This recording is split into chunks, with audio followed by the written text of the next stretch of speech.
Loving that shirt though. Oh, thanks, man. Eagle Fang all the way. For that episode, did you get the full script for that one? Did you know he was gonna have the dojo and all that? I did. I bet you were wondering what that was gonna be. Oh yeah, I mean we've started, right? The people watching. Yeah, Um, we're good. yeah, we got 3 people, man. We're on fire. Um, Yeah, yeah, I got the. They don't send me the script for the whole season, but if I'm in an episode, I'll get the script for that episode. And so I knew about Eagle Fang for like a year and a half. And it was just like the most hilarious secret to keep because it's just. that's your typical Johnny Lawrence name, though. I mean, Sorry about that. I got a phone call. oh, you're good. That's your typical like Johnny Lawrence name, though. That's how he's gonna name something, though. Exactly. You know how he is. He's so into Iron Eagle and all that stuff. That's just kind of how he is. So Yeah. Well, and I mean, it looks like he probably drew the logo himself. It looks like. yeah. That's my guess. So where'd you grow up at? The short answer, if I feel like giving the short answer, is Winston-Salem, North Carolina. But I lived in the Midwest for a long time. I lived in a really small college town in Southern Illinois called Carbondale, and both my parents went to grad school there. And then before fourth grade, we moved to Indiana, West Lafayette, Indiana. Lived there for a couple of years, and then right before sixth grade, my folks moved to Winston-Salem, and they're still there. I was there until '98. I've been in Atlanta since then. That's pretty cool. That's about 20 minutes from me, actually. Oh, okay, cool. So how'd you get the audition for Cobra Kai, and what was that kind of like? It's just the standard procedure. In Georgia, so I'm based in Atlanta, and the state of Georgia provides these really great tax incentives um, for productions that want to shoot here. So they get not only do they get a big tax break for shooting here, but just in general, the cost of living and doing business here is a lot less expensive than it is in LA. And there's more space. It's easier to find soundstage space. So we have these great tax credits, and then there are other states in the Southeast that drop theirs about the same time that we reinforce ours. So like North Carolina, Florida, Louisiana, they all drop their tax credits. So we sucked up all of that production. So for like the past 7 or 8 years, and it just keeps growing, just all this stuff shoots here. So usually the way it works is that a production will send a breakdown out to casting agents looking for the people that they want for roles, and then the casting agents will send those breakdowns out to talent agents, and then the talent agent will look through the people on their roster and see who's appropriate for the roles, and then whoever is will get auditions. So, anywhere between 0 and 6, 7, 8 times a week, I'll get an email from my agent with an audition for something. Sometimes it's something like brand new. I have no idea what it is because they're shooting the first season, or it's like a film. And a lot of times they don't really provide us a ton of information. So you just sort of get your scenes, and that's kind of it. But I started getting these auditions for Cobra Kai, and the first one I saw, I was like, wait a minute, what is this? Like the Karate Kid Cobra Kai? Like, that's awesome. Yeah. And I auditioned for 3 other roles before I booked Ron, so I got to read like a couple pages here, a couple pages there, and I was just so stoked. Like I've been a Karate Kid fan my whole life, and and everything that I read was just so good. It was so funny, but it wasn't like making fun of it. It wasn't cheap.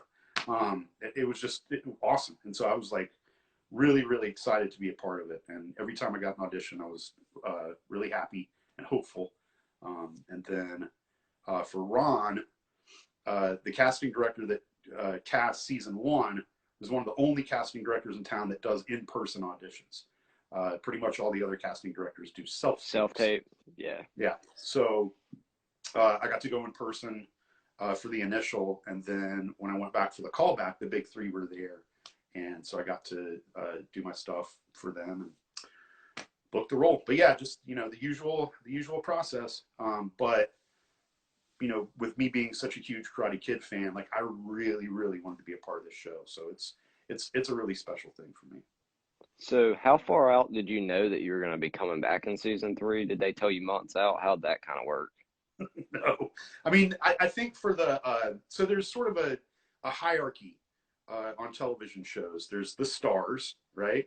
And then there are the guest stars, which are like very important characters, but you know, so like Not recurring. Hawk and Dimitri are good examples of guest stars on Cobra Kai. Like they're in every episode. They're very important to the plot. And then there's co-stars, which are below that, which is like the tournament, Counselor Blatt, Homeless Lynn, uh, Hester, all of these ancillary characters that sort of surround and help tell the story. We're all co-stars. So because of that, so point being, with the stars and probably the guest stars too, since they're scheduled so often, they probably get everything in advance, or as much as possible. The schedules are always sort of flexible and develop in blocks. But for the co-stars, usually we're lucky if we get a couple weeks notice, and they'll just say like, "Hey, we want you here on November 6th," and you just say yes, and then you rearrange your life and make that happen. So, I've never watched the Ozarks, but what was it like to appear on an episode of that? It was really cool. Jason Bateman is a really cool guy. Ozark is a great show. You should definitely check it out. Um, but he was a child actor, and we're probably about the same age. He might be a little bit older than me, but he was on these sitcoms that I watched growing up. He was on this sitcom called Silver Spoons. That was one of my favorites back in the day. It was about this really rich kid that had like a train in his living room that he would ride around in an arcade. And I think Bateman was one of his friends or something like that. But he was on a bunch of sitcoms, and he had this sitcom that I loved, and I think it only lasted for maybe 2 seasons, but it was called It's Your Move. And that show was my jam. I'm sure if you're bored, you could find it on YouTube or something. But he played the son of this divorced mom, single mom, working, trying to raise her kid. And then I think maybe he lived in the same apartment building, like lived across the hall or something. He had a crush on Bateman's mom, but Bateman didn't really like him. And it was a sitcom, you know, and that was sort of the setup for it. But I watched the heck out of that thing. So, you know, getting to work with, so I had one scene on Ozark, but it was a good scene, and it was with Jason Bateman and some other people. So I got to meet him in person and work with him, and he was really fun and kind, and it was a good time. Yeah, I think we'll see you back in season four for sure, though. I think the whole board should be back, but I know you can't talk about that, but Yeah, for sure. Yeah, I mean, I'm always hopeful, and like I said, I love the show so much that you know, I anytime I get to be on it, it's a joyful occasion. So, and getting to come yeah, back for season 3 was really neat. yeah, that goes into my next question. What was it like being in that Miyagi backyard, though? Amazing. Um, it was so Is that cool a to see it koi in person. pot? What's that? Is that a koi pot? Wasn't that one of your lines or something? Are those real koi? Um, Yeah. yeah, it was so cool because I wasn't in season 2 when we were there for season 1. They hadn't built that set yet. That Miyagi's house is on the Cobra Kai backlot, but they didn't build that. And I remember hearing the Big Three talk about this in an interview, that they were getting towards the end of season 1. They're still on YouTube. The show hadn't premiered yet, so no one knew if it was going to be a hit or not. None of the executives or whatever. And I heard the Big Three saying in an interview that they got to that last episode, and they had that big reveal at the end where you see Miyagi's house, and they wanted to build that set, and they hadn't built it yet. And YouTube was like, "No, you're out of money." And I forget who it was. I want to say maybe it was Hayden, but I can't remember. In this interview, they were talking about how they were like, "Well, we have to make this happen. So what do we do? How can we do it cheaply?" and they started Googling like Asian looking houses in Atlanta and stuff like that, like trying to find Yeah. a place to shoot. And then finally, apparently YouTube coughed up some money and they built that set. And then it's still there. So it was pretty awesome to see it and to like spend time there and be there. It's funny because we shot outside, right? Our scene took place outside, and they weren't really shooting anything inside on that day. So except for where like the door opens and Amanda comes out and Samantha comes out, none of the interior of that set was dressed at all. So it just, you know, they had equipment and whatever. Yeah. No cameras to see it. But and this is a throwback to the movies, that whenever a car pulls into Miyagi's yard, it's that brown dust, like baseball field dust, that Yeah. just sort of goes clouds up everywhere, right? And it looks really cool on camera. And you know, that's something that happened in the Karate Kid movies, and so they wanted to make that happen in Cobra Kai too. But because of that, that dust just like gets inside the house, and just it's just this muddy, dusty mess if they're not shooting in there. And that was definitely the case that day. But it was still neat to like, I don't know, just be there. And Ralph and Courtney are so kind and awesome to spend time with, and I got to hang out with them for most of that day because I was shooting with them. But Ralph is just like, he's got this reverence for the Karate Kid and for Daniel and for Cobra Kai, and you can tell that it's something that's really special to him and he's really protective of. So just catching that vibe from him and being in Miyagi's house was about as, I don't know, about as close to that kind of magic as I could imagine getting, you know? Yeah, I met Ralph a few years back after season one. He was really nice. Oh yeah, he's great. He's so down to earth. So's Billy. They're both very cool. They're all cool. Um, Yeah. all the Cobra Kai kids, the crew. You know, sometimes, you know, not Cobra Kai and not Ozark, but there's other stuff that I've worked on over the years where, you know, I come in for a day or two and do my stuff, and you know, sometimes I'm always grateful for the work, and you know, I'll always do it and be appreciative of it and do my best. But sometimes you know, it's kind of just, you know, I'm clocking in and I'm doing my thing, but it's not like totally joyful like Cobra Kai is. You know, being Yeah. there, it's just like it's like cooler than I could. There's nowhere else I'd rather be. You know what I mean? Yeah. And there are Everybody other talks. projects I've worked on. Yeah, Yeah, there are other everybody projects talks I've about worked how on. that set is just so there's no issues, everybody's nice, there's no problems. Like, but Yeah, did you it's get a to fun work laid back set. with Michael B. Jordan on Raising Dion? I did not get to meet Michael B. Jordan on Raising Dion. Speaking of other fantastic, joyful sets that I've been on, he wasn't around. I did get to meet Jason Ritter, which was cool. We didn't shoot anything together, but he was there while I was shooting, and we shared a shuttle together with some other people. But he came up to me and introduced himself. I guess he had seen my dailies or something from an earlier episode, and was very complimentary and very kind. And then I got to tell him that I grew up a huge fan of his dad. His dad, Jason Ritter, was just Yeah. this hilarious physical comedian. He was on the show called Three's Company forever, and it was just this like wacky, zany farce of a show, and he was always getting hit by doors and falling over the couch, and just everything, just the physical nuances of his comedy were just untouchable, just perfection. And he's just such a funny dude in general.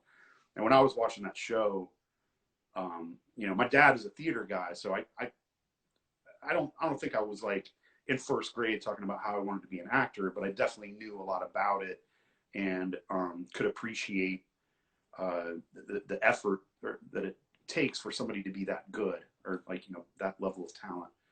And so I think I learned a lot from just watching his dad work, and so I got to tell Jason that, and that was cool. Michael B. Jordan is on Raising Dion. He's also an executive producer, but he just wasn't around when I was shooting. I played Dion's principal. And so everything that I shot involved me at the school, and with Dion and Dion's mom, and so not parts of the show that he would have anything to do with. If you haven't seen the show yet, his character has just passed away, and so you just see him here and there, like in flashbacks and stuff like that. Where's it on? It's on Netflix. Netflix, okay. Yeah, it came out a couple years ago. The cool story about Raising Dion is that it was originally an indie comic, a one-off indie comic book about this black mom that has a son. She's just lost her husband, and she's got to navigate the waters of being a newly widowed mother. But then on top of that, she finds out that her son has superpowers. And so she's got to teach him how to, with great power comes great responsibility. And she's got to teach him how to control his powers. He could kill somebody if he just lost his temper or whatever. And then, of course, there's government agents and there were experiments and stuff. And that's what killed Dion's dad. And, hijinks ensue from there. So you sort of learn more about Dion's dad in flashbacks. So that's the comic book, right? And then the creator of the comic book made what's called a proof of concept. And this is still on YouTube. You can watch it if you want. But he basically made a trailer for a show that didn't exist yet, a trailer for Raising Dion. And, that was his pitch. So you could sort of show it to people and say, like, hey, if I had some money, Fund my project, yeah. We can make, and then Michael B. Jordan, so it just sat on YouTube for a while, and then Michael B. Jordan saw it and got in touch with the guy and was like, hey, I want to produce this project. Like, I want to make this happen. And then I think it took like another 5 or 6 years before that actually happened. But then we shot the first season of Raising Dion. It was the same year we shot the first season of Cobra Kai. So that must have been, I think, 2017 when we shot, I think. Yeah, it came out in 2018. So yeah. Okay, yeah. Probably. So we shot in 2017, and then they were just about, they had started pre-production for season 2 when COVID hit. So they paused everything. And they just started back filming season 2, I think at the beginning of this month. Or no, it was January. They started filming in January. I hope I'm back for that too. I haven't heard anything from them yet, but again, if they can use me, that would be a blast, because it was a great show to work on. Do you have any backstory on Ron? Was he like a former competitor in the All Valley or anything? Do you know? I think this is just stuff that I have made up, but I think that all 4 of the committee members have to have karate experience. That's why it's something that's special to them. So I would say that all 4 of us competed in the All Valley, or maybe we weren't good enough to get in the All Valley, but we always wanted to. And so karate's always been a part of our lives. And I also think that Ron, like, that can't be his only job. It's like being like a Boy Scout troop leader or something, or like a kid's soccer coach. Like, he also sells real estate or something. I don't know, but the All Valley Tournament Committee is his passion. Who do you want to see back in Cobra Kai as far as like characters that haven't came back yet? I know a lot of people are really excited about Terry Silver and Mike Barnes. Oh yeah, I am for sure. If that happens, that'd be cool. But I'm such a huge Karate Kid fan. I really don't like Karate Kid 3. Like, I just don't think that it's good. Yeah. I just like Terry Silver for the most part of that. That's only, but they're doing a good job tying 3 into the series, I think, though. I think so too. And I think one of the many great things about the show is that they're like constantly flipping the script on you. So, they could come back. It doesn't necessarily mean they're going to be like, they're still going to be super villains. I mean, you just never know. Well, like Chosen was redeemed, so I mean, exactly. And so they're always sort of surprising us. So yeah, I mean, but it'd be fun to see them. I'd love to see Julie Pierce. I think that'd be cool. The next Karate Kid is not the best film in the world, but I think the scenes with Julie and Miyagi are like really great and really touching, and you get to, spend some more time with Mr. Miyagi, and they go to the monk village or whatever, and all that stuff. It's just really like fun, and I would be interested to see Julie again. But then I also love how they are constantly bringing back like these minor characters, like the little girl from Karate Kid 2 that Daniel the ring bell, yeah.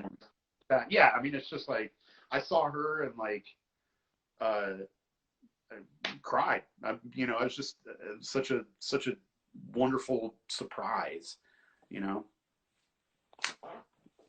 The one thing I really liked about season 3, I mean, season 1 and season 2 are good, no doubt, but I think season 3 was better than the first two put together.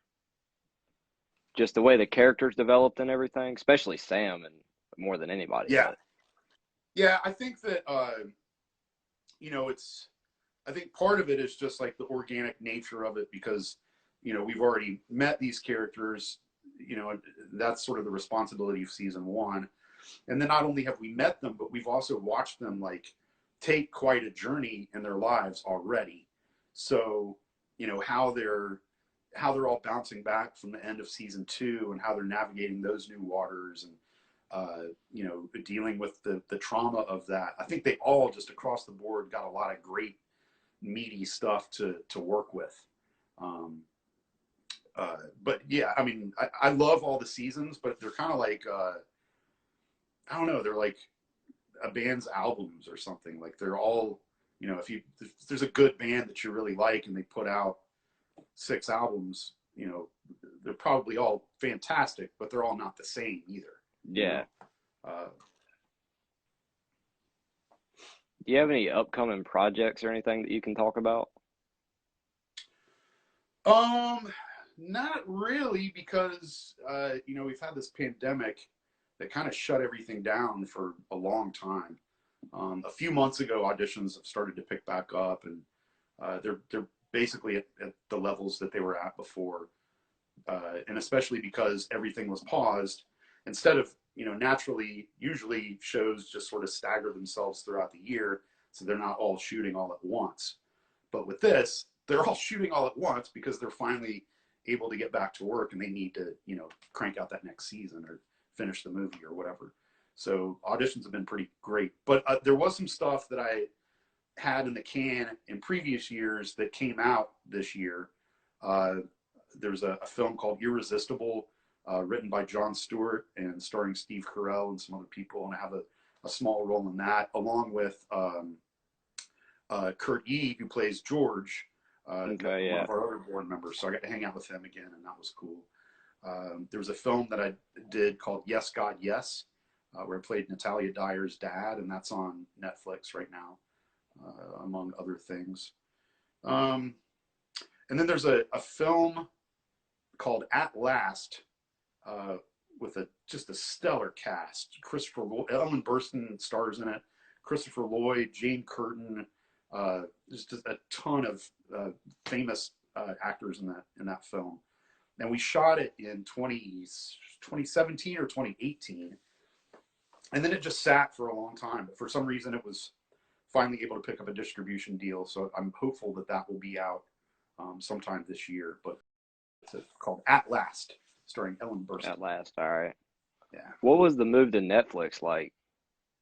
It was great.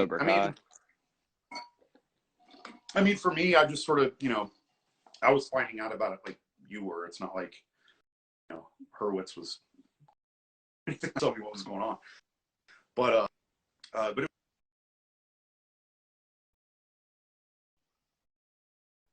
offering on my end. Can you hear me? Yeah, you're free. I can hear you now. Yeah. Okay, cool. Yeah, I think we froze for a second. Yeah, it froze there for a second. The move was really exciting because, we were on YouTube for 2 seasons, and we all know like the pros and cons of that situation. We were just sort of this underdog show on an underdog streamer, and the frustrating thing for me, maybe not frustrating, it's not the right word, but friends would ask me about it. They go like, "Hey, what's that that Karate Kid show? Like, what that? You're on that? What the hell is that?"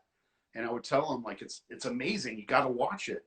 And they would go like, "That just sounds so dumb. Like, they can't be good." And I'm like, "No, it's perfect, especially if you love the movies. Like, you got to watch it." They'd be like, "Okay, cool, I'm sold. How do I watch it?" And I'd say, "It's on YouTube Premium." Then they go, Yep. "What's that?" And I'm not paying for that. Yeah. I'm not paying for that. I'm not going to sign up for another streamer. And so we just sort of hit that wall a lot. And so a ton of friends and family, when we finally moved to Netflix, and especially dropped, and I got to reappear on the show, especially when season 3 dropped and I got to reappear on the show. So many people reached out to me about being excited to be able to see the show on Netflix. Everybody's like, "Have you seen Cobra Kai?" I'm like, "Yeah, I've been telling y'all about this for 2 years. It's crazy." Exactly. Like, yeah, exactly. Like, "Oh man, but, it actually really is good." I'm like, yeah, I know. yeah.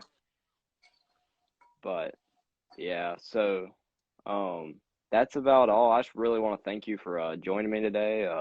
Really appreciate it. Yeah, man, my pleasure. Anytime. All right. See you later. Stay safe. All right, you too, man. Take care.